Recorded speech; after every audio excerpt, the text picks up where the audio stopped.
In 1991, two hikers in the Alps found a body frozen in a glacier. The man had been dead for 5,300 years. When scientists examined his teeth, they found almost no decay. When they examined his gut, they found a perfectly balanced microbiome. When they examined his skin, they found no signs of chronic infection. He had never touched soap in his life. They named him Ötzi, and what they found inside him has quietly disturbed dental researchers ever since. His body was a record, not of disease, not of neglect, of a system running exactly as it was built to run. A system we have spent the last 100 years methodically dismantling and calling the dismantling progress. For 300,000 years, every human who ever lived did the same thing every morning. They woke up, they moved, they ate what the land gave them, and they cleaned themselves without a single product that exists in your bathroom today. No soap, no toothbrush, no deodorant, no toilet paper, no running water, no fluoride, no antibacterial anything. The assumption is that they suffered for it. That bad teeth and disease and filth were simply the price of being born before modernity arrived to save everyone. The assumption is wrong. Start with teeth because this is where the story gets uncomfortable.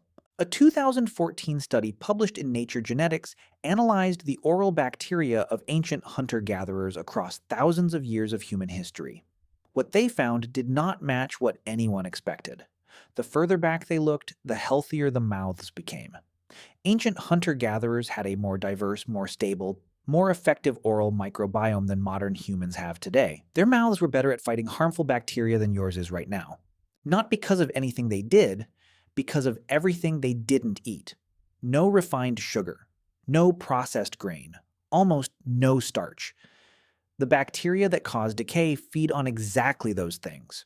Without them, decay couldn't take hold. The mouth stayed in balance for the same reason a forest stays in balance when nothing is introduced that doesn't belong there, but they weren't passive about it.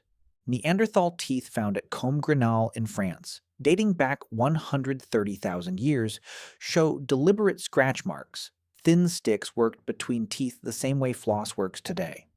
The Hadza in Tanzania still use fiber sticks every morning that scrub the tooth surface while releasing natural antimicrobial compounds directly onto the gum line. Modern studies have confirmed this. Some of them work nearly as well as a standard toothbrush. They didn't know the chemistry. They just noticed certain sticks left their mouths feeling cleaner, and they kept using them.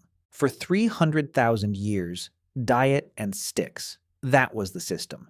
And it produced healthier mouths than a world with electric toothbrushes and fluoride treatments has managed to build back. Now the part people find harder to accept. Body odor. Sweat is almost odorless when it leaves the body.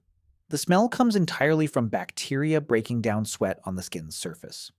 Daily soap does not eliminate that process. It disrupts it. It strips the skin of its natural bacterial ecosystem and replaces it with whatever survives the stripping, which is often less balanced, less stable, and more odor-producing than what was there before. Your scalp works the same way. It produces more oil than it needs to because shampoo trained it to compensate for constant stripping. Ancient humans never started the cycle that created the problem in the first place.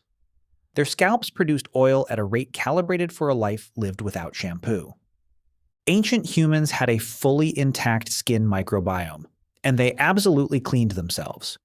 Water was the primary tool. The Hadza bathe in rivers.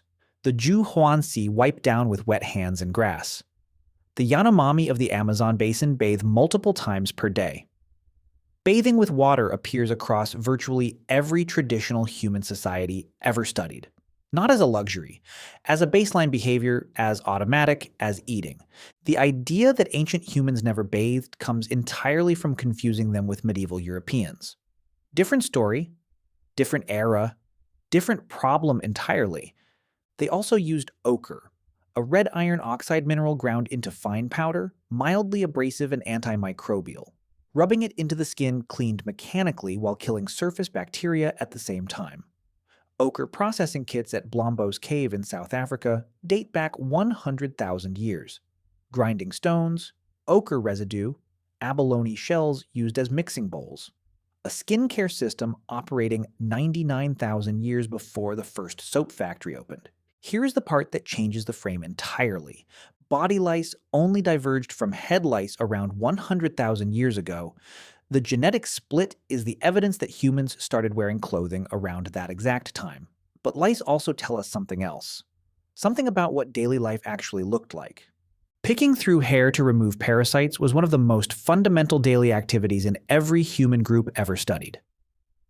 Robin Dunbar's research shows grooming occupied a significant portion of every day in groups of 15 to 50 people. You sat with someone you trusted, you picked through their hair, they did the same for you. Hygiene and social bonding happening at exactly the same time through exactly the same act. This is why having your hair touched still feels the way it does. Your brain was wired for it across 300,000 years of that exchange, meaning something specific. Being groomed meant someone wanted you to survive. And then we industrialized the entire thing. What had been a daily act woven into human relationships for 300,000 years became a private transaction between one person and a product. The grooming disappeared.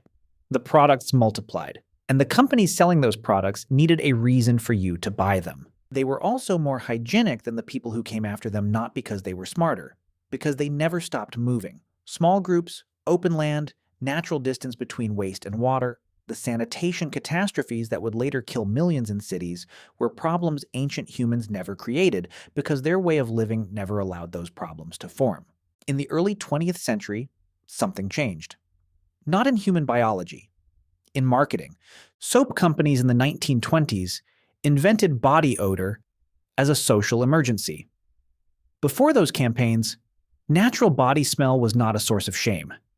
It was not discussed as a problem because it was not understood as one. The campaigns changed that with surgical precision. They created the anxiety, then sold the cure. The same pattern repeated with mouthwash, with antibacterial soap, with every product built on the premise that the human body, left to itself, is something that needs to be corrected. And we corrected it, aggressively, completely. Antibacterial mouthwash does not selectively remove harmful bacteria. It removes everything, the pathogens and the protective species that kept the pathogens in check for 300,000 years. Daily soap does not clean the skin.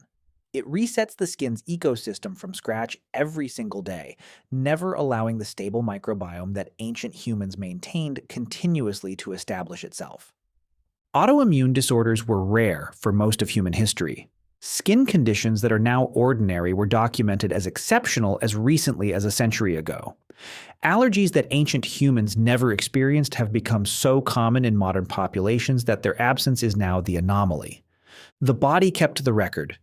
The way Ötzi's body kept the record, frozen in the Alps for 5,300 years, waiting for two hikers to find him and hand him to scientists who would spend decades trying to understand why a man who never used soap had a healthier body than the people examining him. Ancient humans were not dirty. They were running a biological system that had been refined across 300,000 years of pressure and consequence. A system where the mouth balanced itself through diet, where the skin maintained itself through water and minerals, where grooming was woven into the social fabric of daily life so completely that cleanliness and connection were the same act. We didn't improve that system. We replaced it. With products that created the problems they claimed to solve. With campaigns that manufactured shame about a body that had been functioning perfectly before the campaigns began. The hygiene industry did not save us from filth. It convinced us we were filthy, and then sold us the subscription. Ötzi's body is still in a museum in Bolzano, Italy. Researchers still study him.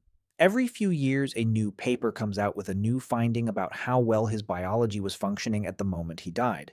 He never knew what soap was. He never needed to. The system that kept him clean for his entire life is still inside you, running the same way it ran in him, waiting for you to stop stripping it out every morning and calling that health. You were never dirty. You were just sold the idea that you were.